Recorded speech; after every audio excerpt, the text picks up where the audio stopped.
चित्तौड़ के नौजवान का कारनामा, मक्का मुअज्जमा का पैदल सफर।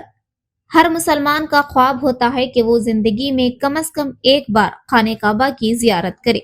एक लड़का जो बचपन से उन लोगों की कहानियां सुनता आया था जो हिंदुस्तान से मक्का मुअज्जमा तक पैदल सफर करके हज अदा किए हैं, उसने भी अहद कर लिया कि वो मक्का मुअज्जमा का सफर पैदल करेगा। यही ख्वाब उसकी जिंदगी का मकसद बन गया। जैसे जैसे वो बड़ा हुआ उसका ख्वाब भी परवान चढ़ता गया। आंध्र प्रदेश से ताल्लुक रखने वाला एक नौजवान जो हज की नीयत से पैदल रवाना हुआ, बुध के रोज नंदियाल पहुंचा। इस नौजवान का नाम महबूब सुभानी है, जो चित्तौड़ जिले के पुनेदोपल्ली गांव से ताल्लुक रखता है। महबूब सुभानी हज के लिए पैदल रवाना हुआ है और इस मकसद के लिए उसे तकरीबन 8,640 किलोमीटर का सफर तय करना है।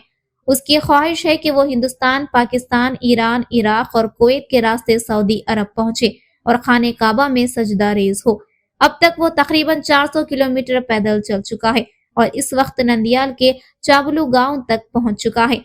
गांव के लोगों ने इसका पुरतपा खैर मकदम किया और इसे मुबारकबाद दी।